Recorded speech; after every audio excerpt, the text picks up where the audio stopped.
Assalamualaikum warahmatullahi wabarakatuh. Waalaikumsalam warahmatullahi wabarakatuh. Alhamdulillahirabbil alamin. Alhamdulillahillazi anzala sakinata fi qulubil mu'minin liyasdadu imanan ma'a imanihim. Asyhadu alla ilaha illallah wahdahu la syarikalah wa asyhadu anna Muhammadan abduhu wa rasuluh. Allahumma fasholli wa sallim ala sayyidina Muhammad wa ala alihi wa sahbihi ajma'in amma ba'. Teman-teman jamaah belajar tauhid rahimakumullah, alhamdulillah segala puji kehadirat Allah Subhanahu wa taala kita bisa dipertemukan kembali di kajian belajar tauhid mingguan kita insyaallah ya.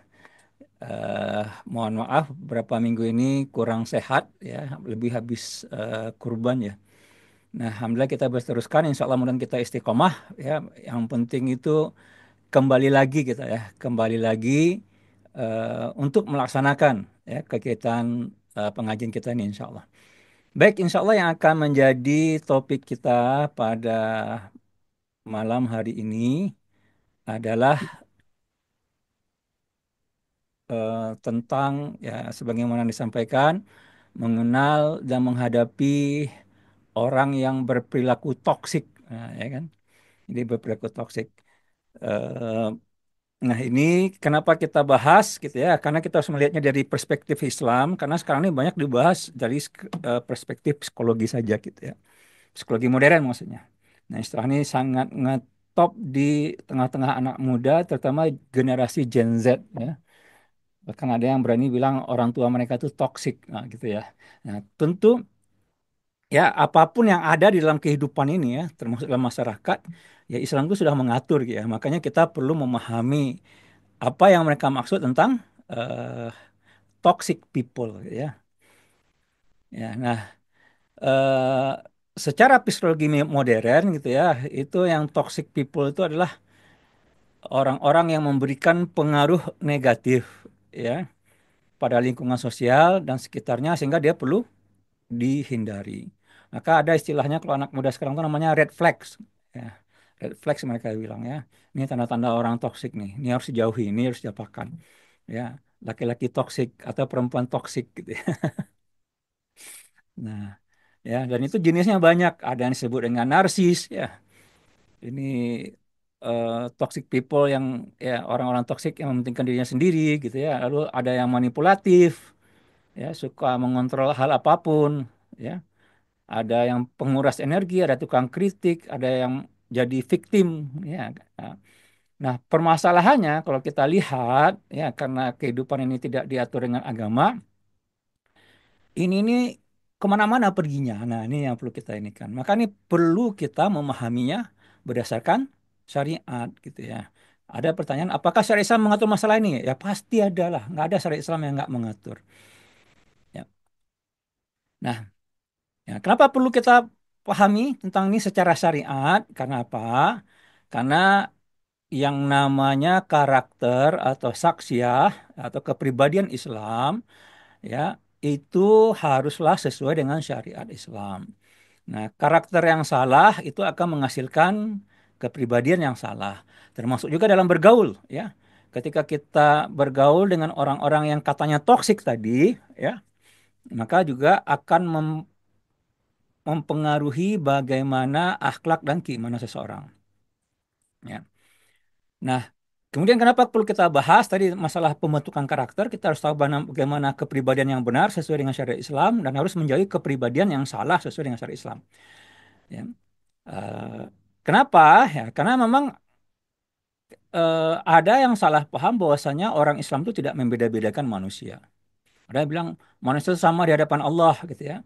Nggak boleh kita diskriminasi terhadap orang berdasarkan sikap-sikapnya gitu. Nah, sementara kalau kita pahami terdapat perintah-perintah Allah ya untuk menjauhi individu dengan karakter tertentu. Nanti kita akan lihat. Jadi baru kita akan paham ya. Nah, tadi kenapa kita perlu bahas ini? Karena memang ada penempatan toksik secara serampangan ya, seenak. Pokoknya sudah semuanya kalau nggak suka gitu ya, terutama generasi-generasi yang tidak diatur dengan syariat, kalau nggak suka langsung bilang toksik. ya kan? Orang tuanya melarang pacaran, ya, orang tuanya disebut dengan toksik, ya kan? Jadi memang perlu penjelasan definisi toksik sesuai dengan syariat. Ya, sebenarnya kalau kita kembali ke syariat itu selesai sebenarnya insya Allah. Ya. Nah, ajaran Islam itu ya agama yang sempurna, maka sangat menekankan pentingnya menjaga diri dari pengaruh buruk, dari sifat toksik, dan dari orang-orang toksik. Ya.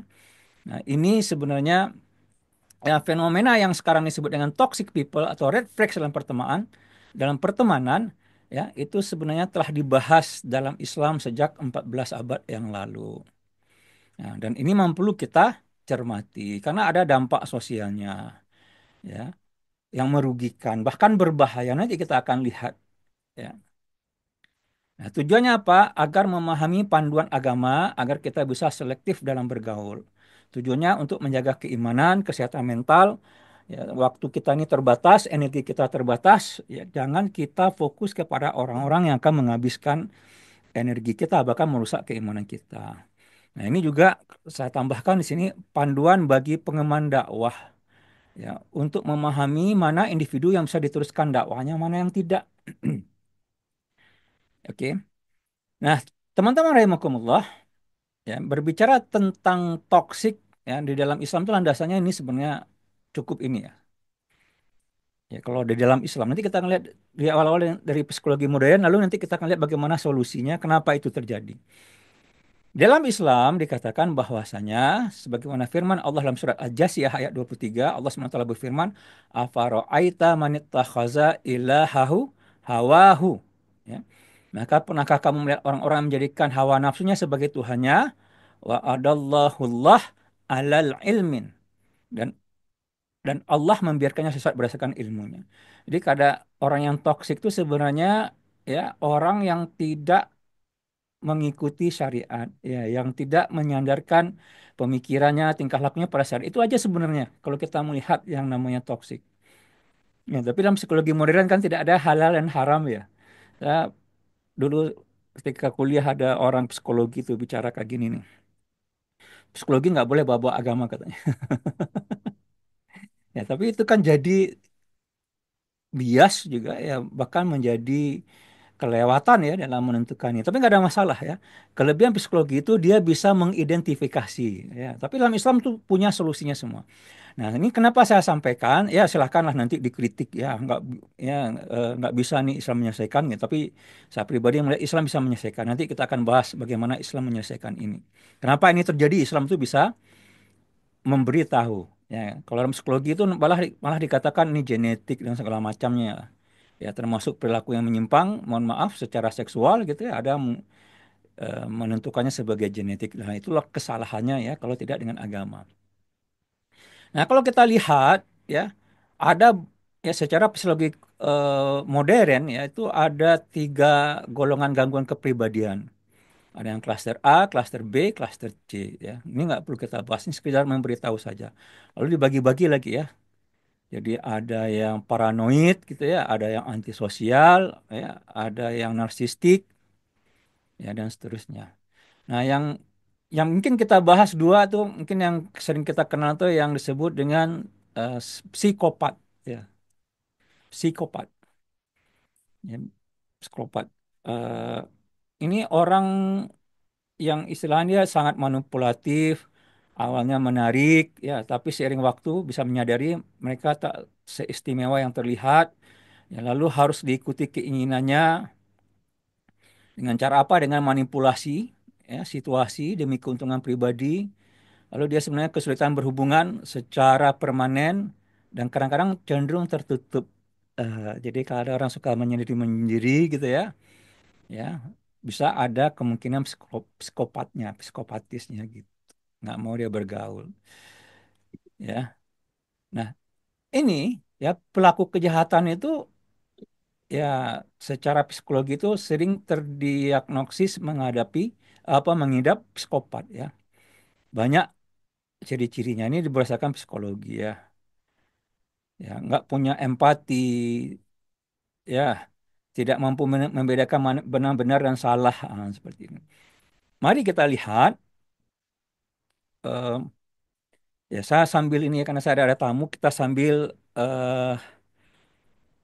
Ya, mari kita lihat ya bahwasanya kerusakan kepribadian ini bukan masalah yang sepele ya, malah bisa berbahaya. Nih di Padang nih baru ada kejadian, mungkin pada dengar semua. Ada seorang laki-laki gitu ya, ini laki-lakinya ya, itu memutilasi tiga wanita, ya, umurnya baru 25. Dari sikap pelakunya bagaimana? Tampak pendiam, tetangga menilai baik-baik saja, ya. Bahkan sempat melapor hilangnya korban, dia yang melaporkan gitu. Tapi dia sadis dan direncanakan. Ya, menurut para ahli, ya, termasuk dalam femisida bertipe pembunuh berdarah dingin. Nggak ada perasaan bersalah maupun empati, gitu. Jadi sudah membunuh tetap bisa nampak dengan wajah dingin atau wajah tenang gitu dan meneruskan kegiatannya. Ya. Ini sebagai contoh ya. Ini psikopat. Lalu ada lagi yang disebut dengan ini Agus Buntung, mungkin sudah sudah dengar ya. Bagaimana seorang yang buntung tuh bisa melecehkan banyak wanita gitu. Itu luar biasa ya. Orang normalnya nggak bisa gitu ya, tapi orang buntung aja bisa gitu.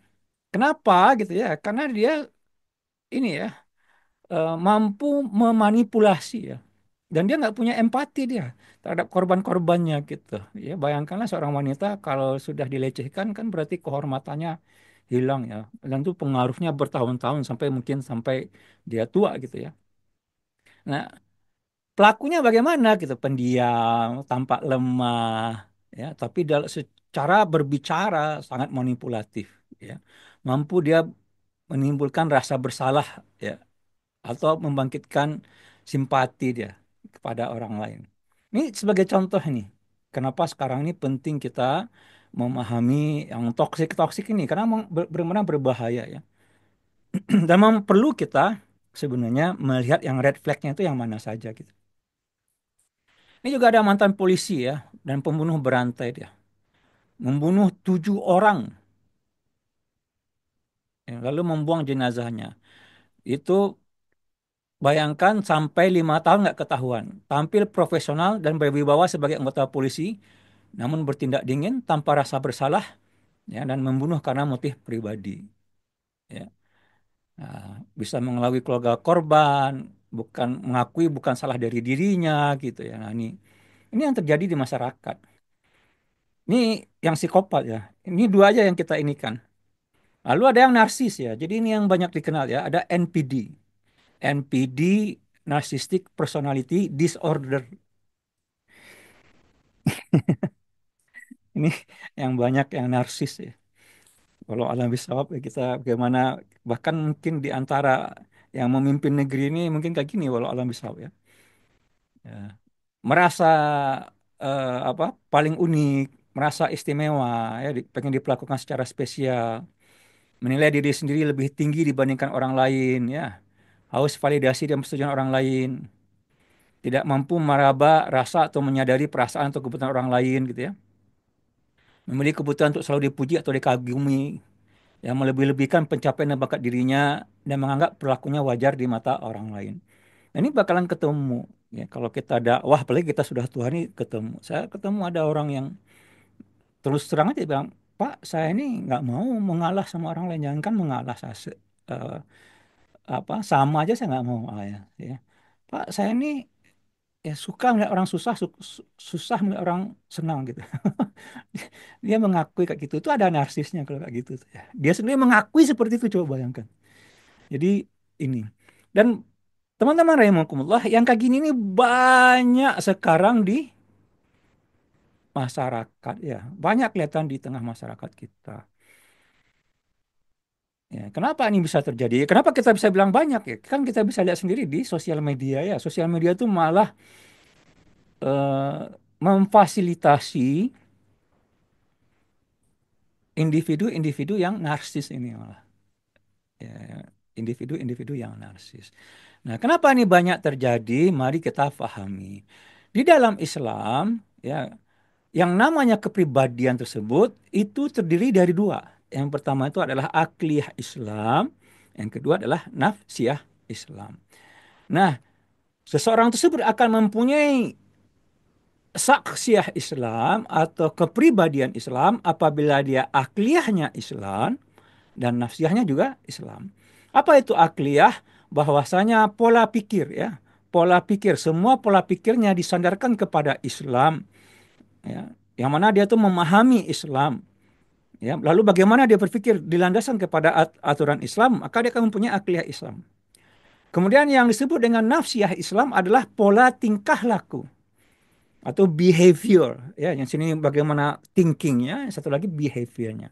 Nah, pola tingkah laku ini ya itu hanya akan didapat dengan adanya aturan Islam yang diterapkan dalam kehidupannya. Karena apa? Dia akan memaksa tingkah laku tersebut ya sesuai dengan aturan Islam. Maka akan membentuk disebut dengan nafsiyah Islam. Maka ya kalau akliyah seseorang itu sudah sesuai dengan aturan Islam, nafsiyahnya juga diatur dengan aturan Islam, maka dia akan menjadi kepribadian Islam. Nah, kalau salah satunya itu tidak ada, atau dua-duanya tidak ada, ya, atau salah satunya tidak ada, maka akan menjadi disebut dengan split personality atau kepribadian pincang. Split personality. Kenapa? Itu tadi, ya, pemikirannya tidak dengan landasan Islam, nafsiyahnya, tingkah lakunya juga tidak dengan landasan Islam. Itulah orang-orang sebagaimana firman Allah tadi yang menjadikan hawa nafsunya sebagai Tuhan. Ya, apa yang dia rasa itu yang dia lakukan. Mau sholat, nggak sholat, terserah dia gitu kan. Mau taat atau nggak taat, terserah dia begitu. Mana yang dia senang aja gitu. Nah, inilah yang terjadi ya di zaman sekarang ini gitu ya. Kenapa? Karena memang umat Islam itu terlahir sebagai seorang muslim ya. Ketika mereka terlahir sebagai muslim itu tidak dididik dan dibentuk dengan thaqafah Islam. Cobalah kita jujur-jujur saja kita sebagai seorang muslim yang lahir sebagai seorang muslim. Apa sih yang kita belajar Islam? Paling kita belajar mengaji. Mengaji itu apa? Membaca ya, mengenali huruf-huruf Arab. Nah, itu pun juga banyak yang nggak tahu ya. Tapi bagaimana pemahaman Islam dengan sokofahnya? Sokofah ini adalah culture-nya, tingkah lakunya, ya. Itu nggak ada gitu. Nah, yang terjadi apa? Kita dibesarkan dengan ideologi kebebasan. Yang ada itu cuma identitas kita sebagai seorang Muslim. Dan dibiasakan itu ya umat Islam tersebut yang terlahir sebagai Muslim itu ya mengikuti hawa nafsu. Karena memang tidak. Kenapa? Karena aturan ideologi kehidupan, ideologi negara kita itu bukan ideologi Islam. Ya. Apa itu ideologi Islam? Kalau negara mempunyai ideologi Islam, akidahnya akidah Islam, aturannya aturan Islam. Nah, kalau itu ada, maka akan terbentuklah umatnya ini warga negara yang sebut warga negara yang mempunyai kepribadian Islam. Tapi kalau itu nggak ada, ya walaupun terlahir sebagai Muslim, ya itu tadi, ya eh, eh, apa kepribadiannya kepribadian pincang, split personality, ya perasaannya Islam karena terlahir sebagai Muslim, ada bulan puasa, ada hari raya, itu ya. Tapi pemikirannya apa yang dia lihat di sosial media, apa yang dia dapat dari sekolah ya, apalagi sekolahnya sekolah sekuler ya, yang memisahkan kehidupan dengan ini. Jangankan sekolah sekuler, sekolah agama pun juga tidak menjadikan Islam itu sebagai ideologi gitu, sebagiannya hanya sebagai pengetahuan kognitif untuk dihafal ya, bukan sebagai sakofah yang untuk diimplementasikan ya. Ya, gimana mau implementasikan kan? Karena aturannya untuk mengimplementasikan institusinya nggak ada. Makanya ya ini didapatkan karena tidak adanya daulah Islam yang mendidik warga dengan akidah Islam, yang menerapkan aturan Islam. Maka yang terjadilah individu dengan kepribadian rusak. Maka bisa kita katakan kepribadian toksik ini ya dikarenakan tidak adanya daulah Islam, tidak jadikannya Islam sebagai akidah umat dan negara dan tidak diterapkannya aturan Islam, akibatnya individu dibangun dengan kepribadian mengikuti hawa nafsu. Apa itu? Yaitu kepribadian-kepribadian yang rusak, yang tidak tahu halal dan haram, tidak tahu pahala dan dosa. Nih, pahala dan dosanya nggak tertulis ya. Nggak tahu pahala dan dosa, tidak tahu dengan halal dan haram. Ya. Nah, teman-teman rahimakumullah ya, perlu kita penegasan biar tidak salah paham ya. Kenapa kita harus menyadari tentang toksik ini? Tapi biar kita tahu bahwasanya Islam tidak membedakan manusia kecuali takwanya.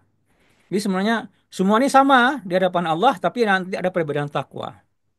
Ya, sebagaimana firman Allah, ya ayuhan nas inna khalaqnakum, ya inna akramakum indallahi tattaqun, ya atau atqakum, ya.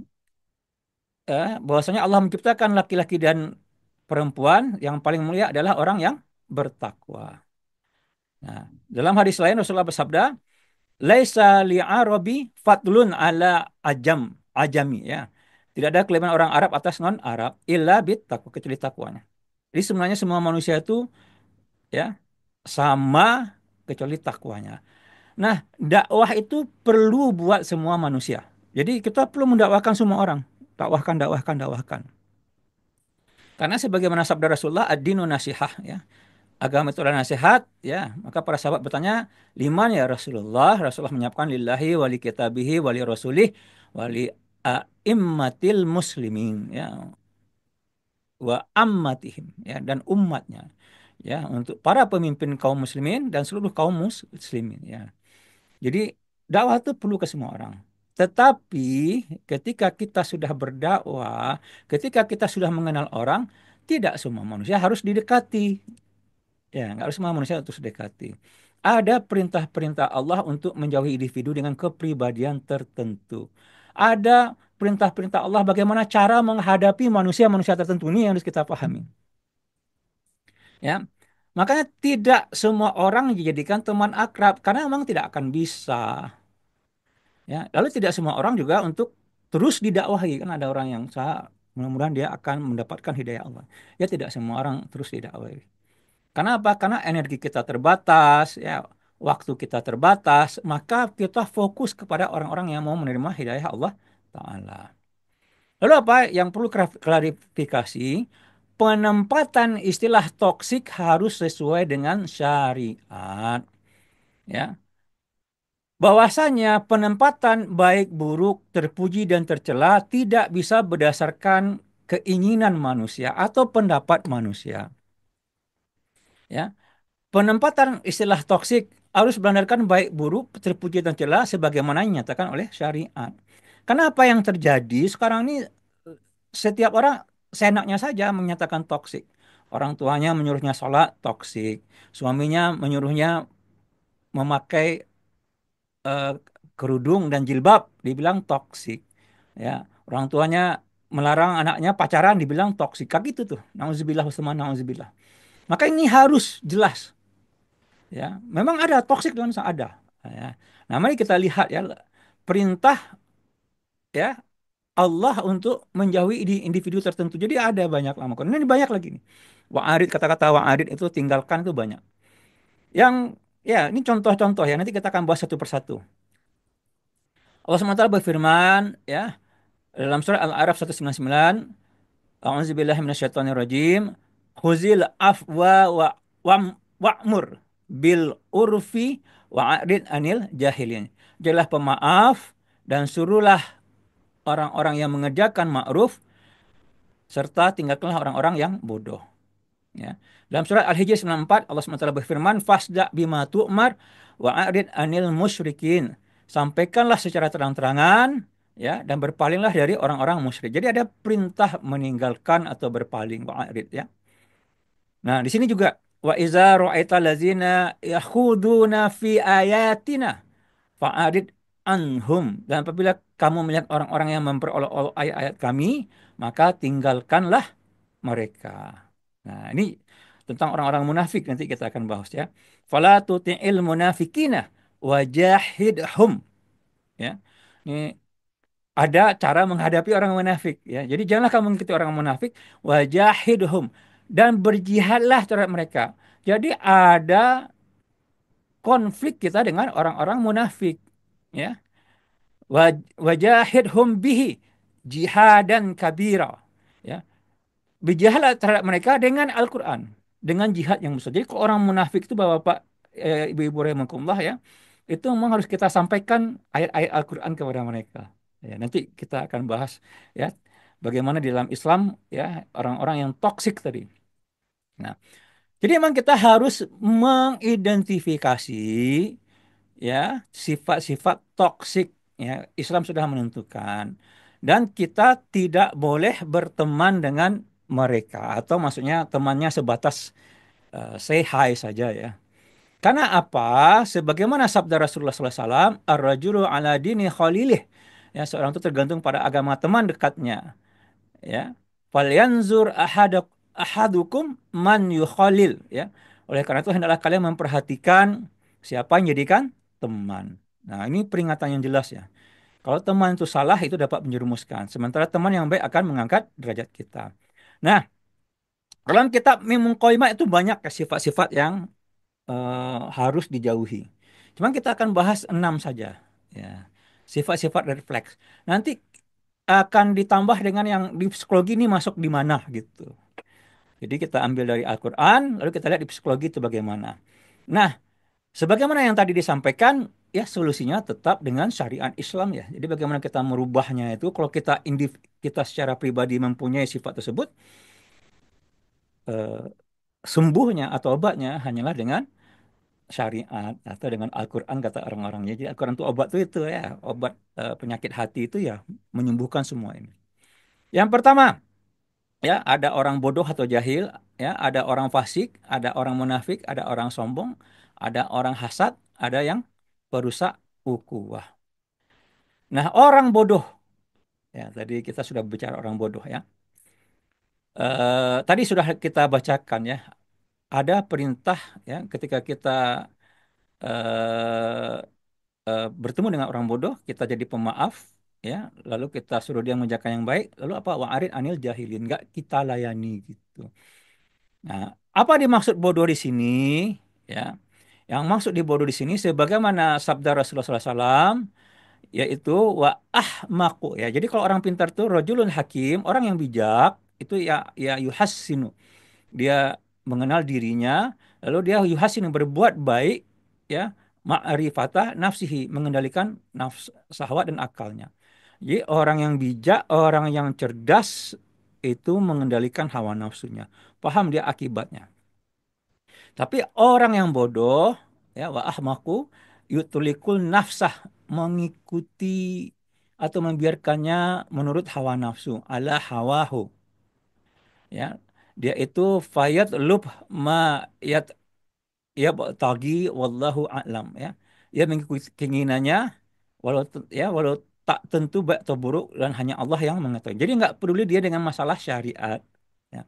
Maka orang bodoh di sini ya arti kata ya bodoh terhadap Islam, itu orang bodoh. Jadi bukan karena pendidik apa nggak sekolah dia tidak ya. Nah, jadi kalau di sini kita lihat bahwasanya orang yang bodoh atau jahil itu yang mengikuti hawa nafsunya, nggak mau dia menerima kebenaran. Ya, bertindak tanpa landasan ilmu dan sering gegabah, sok tahu dia, sok tahu dia orang bodoh, ada yang sok tahu dia. Kalau ngomong tuh penting dia keluar, ingin dia nggak pintar, keras kepala dan enggan mendengar nasihat. Nah, contohnya debat kusir ya, selalu ingin menang dalam perdebatan meskipun argumennya salah. Oke. Tadi kelempar ya, Bapak-bapak, Ibu-ibu. Iya, Ustaz. Oke, kita teruskan ya. Kita sampai tadi mana? Orang bodoh ya. Baik, kita teruskan. Ya, contoh. Ya, jadi kita masuk kepada orang bodoh ya, sok tahu. Ya, itu kan. Ya. Nah, yang sering sama orang bodoh itu kalau debat kusir, ya, selalu ingin menang dalam perdebatan, meskipun argumennya salah. Ya. Lalu kalau dia ngasih nasihat, nasihatnya menyesatkan. Dia pengen ngasih nasihat saja tuh, ya. Gak pengen apa tidak mau mencari tahu terlebih dahulu gitu ya, apakah nasihat itu benar atau tidak, ya kenapa niat baiknya tidak berdasarkan ilmu, lalu ya gampang tersinggung, ya gampang marah ketika dikoreksi. Nah orang pintar tuh kalau dikoreksi itu dia mau. Nah kalau dari segi pandang psikologi ini yang beririsan dengan sifat narsis, ya narsis karena dia hanya tentang dirinya, ya merasa superior ya, Dan juga dia biasanya menggunakan taktik manipulasi ya seperti intellectual bullying. Ya, tujuannya apa? Membuat orang lain merasa tidak mampu dan menghentikan perdebatan. Kadang-kadang orang-orang seperti ini, ya, ini mudah-mudahan recording ya. Oke. Orang-orang seperti ini eh, bercanda pun juga membuli, ya. Ya, bercanda atau membuli. Nah, ini ada di tengah masyarakat kita ya. Bisa bisa ketemu kita. Nah, dampaknya itu ya menghabiskan energi, ya sering dapat masalah. Kalau diladeni kita habis waktu. Nah, kita lihat ya petunjuk Al-Quran dan nasihat para ulama ya. Tadi adalah berpaling dari orang yang bodoh. Ya, di sini kita ya sebagaimana firman Allah, wa ibadur rahman alazina yamshuna alal ard haunan. Ya, dan hamba-hamba Tuhan yang maha penyayang itulah orang yang berjalan ke bumi dengan apa? Rendah hati. Khotabahumul jahilun. Nah, apabila orang-orang yang bodoh menyapa mereka, qalu salam. Mereka mengucapkan salam. Maksudnya salaman ini adalah kata-kata kebaikan. Nggak dilayani. Nggak dilayani Bapak, Ibu-Ibu rahimakumullah ya. Jadi kalau ada orang yang menghina kita segala macam nggak dilayani. Sebutnya yang baik-baik. Ya saya nggak perlu cerita ya. Tapi pengalaman kalau kita di tengah masyarakat, di masjid gitu. Ada yang menyerang kita. Oh kita bilang baik-baik aja. Ada orang yang pengen cari masalah terus. Ya, kita nggak pengen ada masalah, dia pengen cari masalah. Kita bilangnya yang baik-baik ya.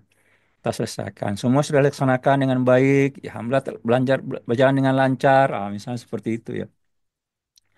Maka yang paling penting, nah ya, jangan terpancing hindari debat panjang ya. Terpancing hindari debatnya. Saya sebenarnya punya banyak cerita nih ya, karena saya ada di masjid ya.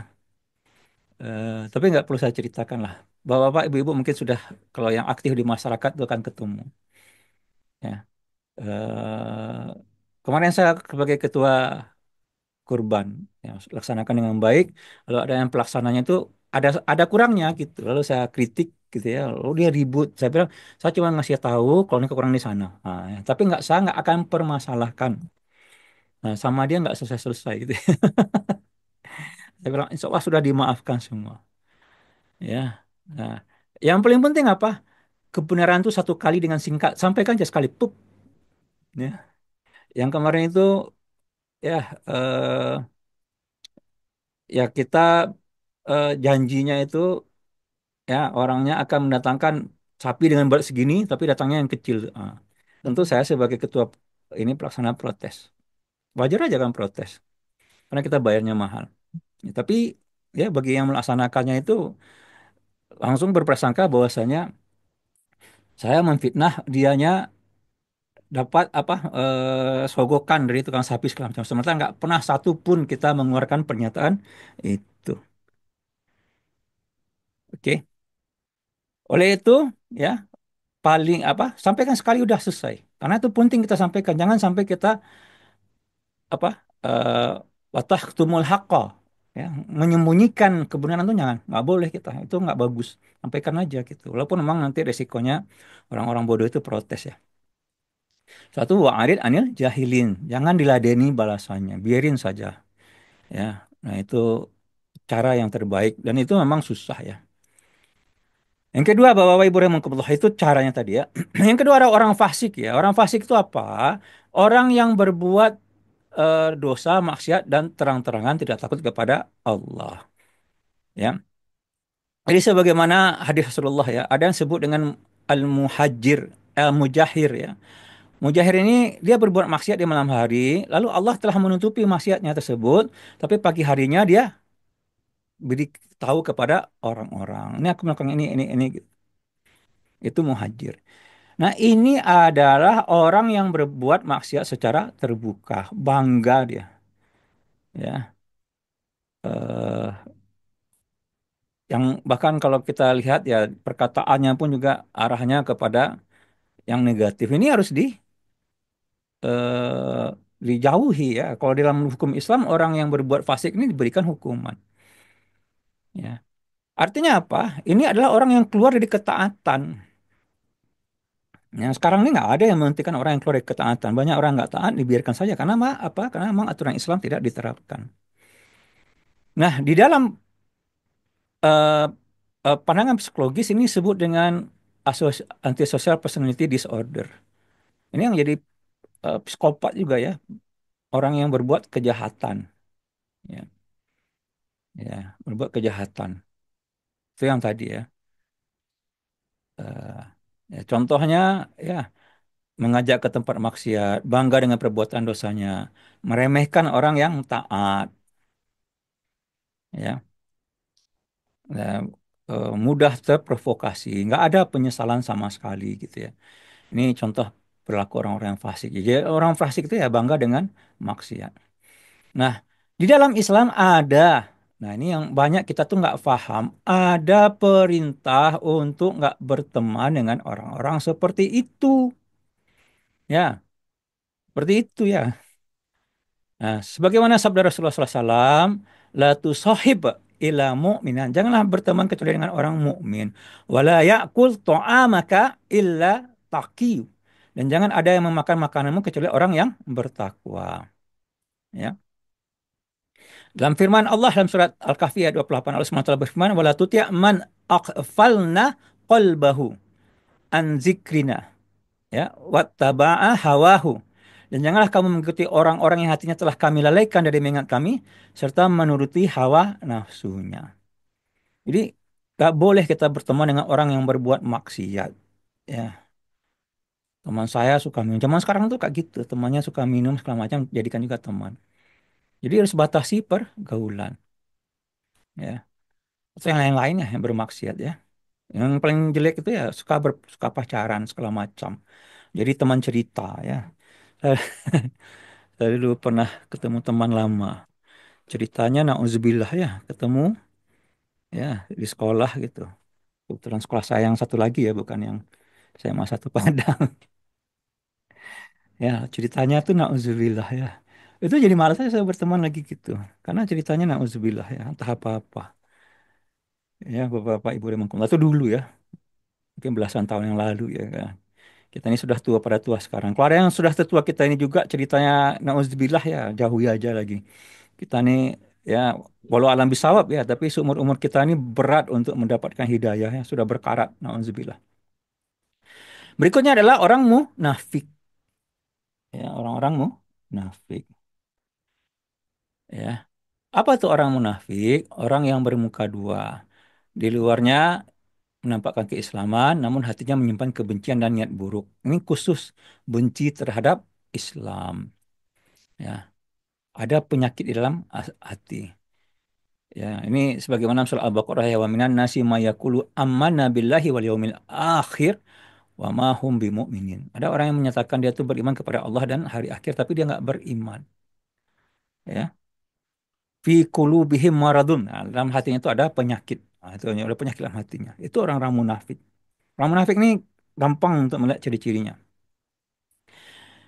Ya, susah juga, susah ya kalau tapi Allah ngasih tahu bagaimana cara kita menghadapinya ya. Ya, ini ya orang yang tidak sesuai antara ucapan dan perbuatan yang didasari oleh keinginan untuk menipu kepentingan demi kepentingan pribadi. Ini secara psikologi ya. Jadi munafik psikologi ini. Tapi dalam dalam Islam munafik itu adalah memang khusus secara agama. Ya bicara berdusta, ada 4 ciri ya. Berjanji mengingkari, ini ciri ya. Ini nggak bisa kita sebut dengan munafik, tapi ini ciri-ciri. Ya, apabila dia percaya berkhianat, apabila berselisih ya melampaui batas. Jadi kayak gini ya. Jadi munafik itu Bapak-bapak Ibu rahimakumullah adalah orang-orang yang menyembunyikan kekafirannya dan menampakkan keislamannya. Itu munafik. Ini biar kita paham. Ini adalah ciri-ciri munafik. Ketika ada orang yang ketemu kita berdusta, dia belum tentu seorang munafik. Ya. Apabila ada yang berjanji itu misalnya lupa, dia itu belum tentu munafik. Ini harus kita paham nih perbedaannya. Ya. Nah, tapi ini ciri-ciri. Ya. Dalam Islam munafik adalah menutupi kekafirannya, menampakkan keislaman. Jadi istilah munafik dalam Islam khusus terminologi agama. Oke? Nah, ada peringatan keras ya tentang orang munafik. Jadi orang munafik ini khusus untuk orang beriman. Allah menyatakan masanya mereka itu adalah humul aduwu. Mereka itulah musuh yang sebenarnya fahzarhum ya fahzarhum. maka waspadalah terhadap mereka. Ya, ada perintah waspada terhadap mereka ya, agar apa tidak tertipu.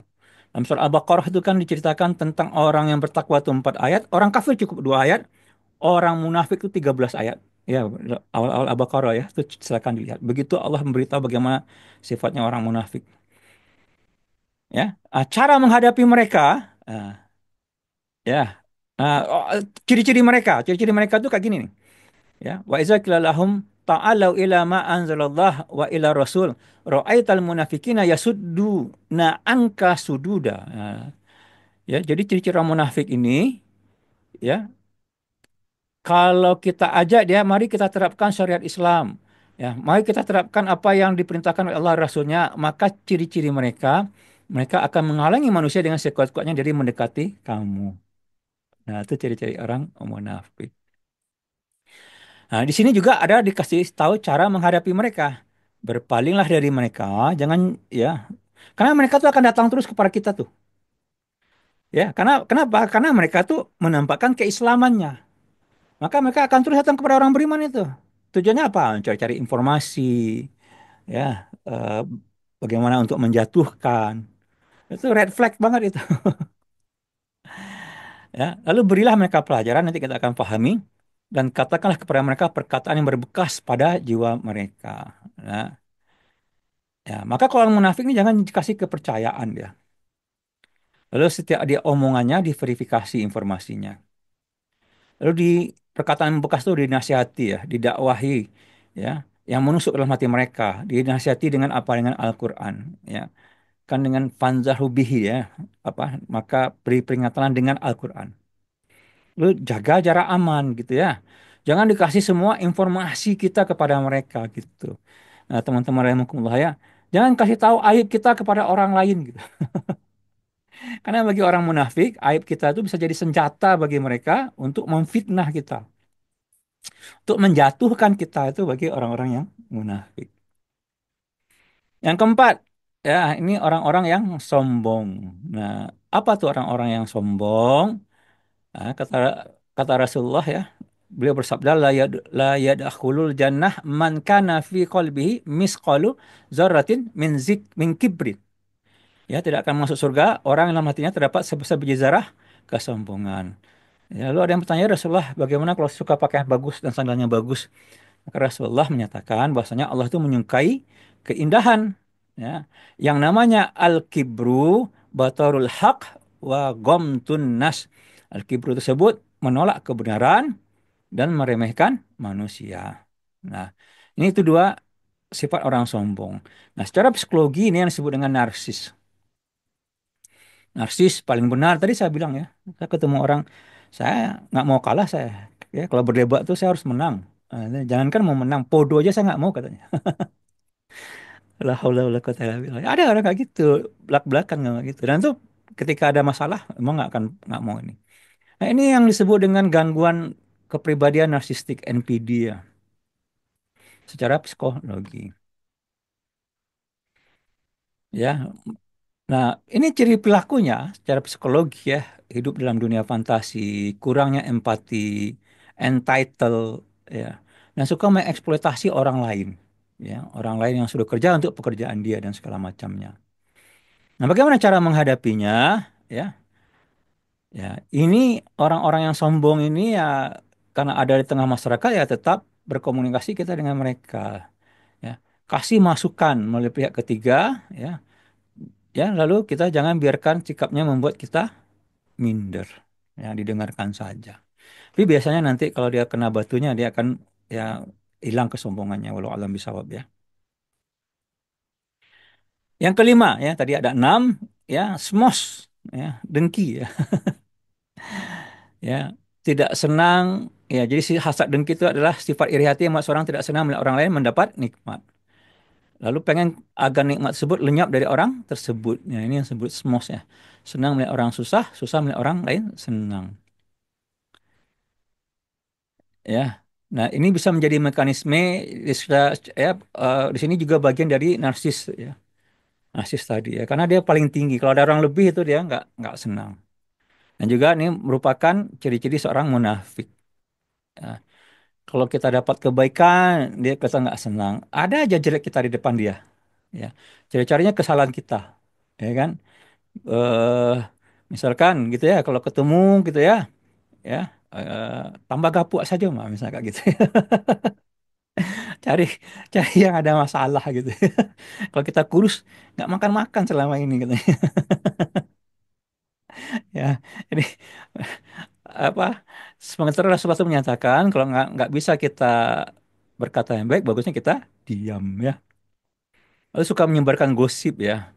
Lalu senang atas musibah ketika tertimpa orang lain. Nah ya, ini yang terjadi ya. Nah, hasad itu membakar kebaikan ya. Nah, sebagaimana firman Allah dalam surah Al-Falaq yang wamin syari hasidin iza hasad, kita berlindung dari kejahatannya. Karena apa? Karena dia seperti menghapus kebaikan sebagaimana api memakan kayu bakar. Nah, bagaimana cara kita? Yaitu kita bentengin diri kita dengan doa. Setiap habis sholat, kita baca surat Al-Ikhlas, surat Al-Falaq, surat An-Nas. Ya, lalu banyak baca doa. Ya, Allahumma inni a'udzubika ya minal baras wal junun wal juzam, ya, dan seterusnya. Ya, yang a'udzubika, minta tolong kepada Allah. Lalu apa? Jangan kita pamer, ya, tampilkan nikmat sewajarnya. Ada penyakit ain ya. Penyakit mata, orang iri dia segala macam, dia pengen keburukan buat kita, dan itu penyakit ain itu nyata. Tiba-tiba kita jadi sakit segala macam. Maka jangan terlalu pamer, apalagi di sosial media.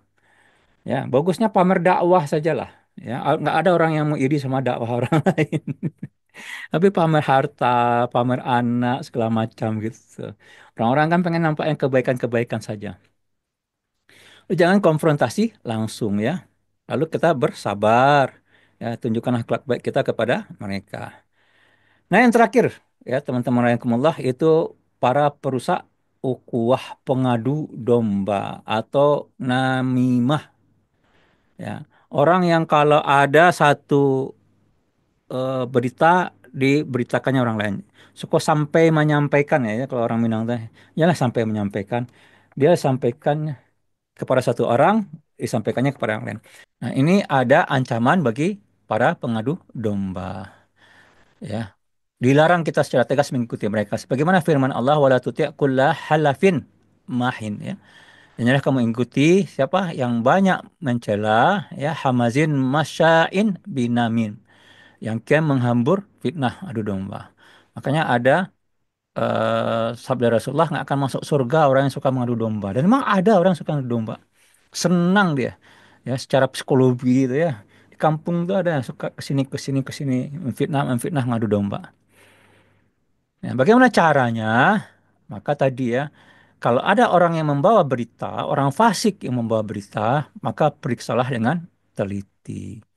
Ya, jadi kalau ada orang datang lalu dia gibah terhadap keburukan orang lain, bukan aib apa yang aib yang ditutupi, bukan aib yang dibuka ya. Ya menurut nggak apa-apa. Gitu, maka kita harus nggak usah cerita, tinggalkan saja. Atau kasih ingat, ya, ya gampang. Lalu tabayun kita. Ya kalau bisa kita jauhi, nggak mau dekat-dekat lagi, karena kerjanya suka gibah, ada nggak gitu. Ini teman-teman rahimakumullah, kesimpulannya ya, sebagaimana ya kita mengidentifikasi perilaku toksik ya untuk tidak kita ikuti, juga kita apa red flag, tanda-tanda perilaku toksik tersebut harus kita jauhi orang-orangnya. Ya, karena sebagaimana sabda Rasulullah, perumpamaan teman yang baik dan teman yang buruk itu bagaikan penjual minyak wangi dan pandai besi. Penjual minyak wangi akan memberimu keharuman, adapun pandai besi bisa jadi ia membakar pakaianmu, atau ya engkau akan mendapatkan bau tak sedap darinya. Ya.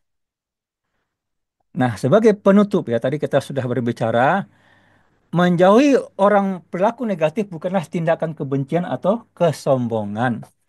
Ya, ia adalah bentuk ketaatan kepada perintah agama dan langkah krusial untuk menjaga agama kita. Tujuannya adalah menjaga aset kita yang paling berharga, yaitu iman, akhlak, dan ketenangan batin ya. Agar kita dapat hidup selamat di dunia dan akhirat dan diridhai oleh Allah Subhanahu wa taala. Nah, yang harus kita pahami ya, semua ini terjadi karena tidak adanya diterapkan syariah Islam secara kafah secara keseluruhan. Ya, kita ini sudah jauh dari Islam, maka muncullah kepribadian-kepribadian yang timpang atau split personality. Itulah yang kepribadian yang toksik dan itu banyak di masyarakat kita pada saat sekarang ini. Mungkin itu bisa kita sampaikan. Pak Tabiru ya ulil albab lalakum turhamun. Wabillahi taufiq wal hidayah. Assalamualaikum warahmatullahi wabarakatuh. Silahkan kalau ada pertanyaan.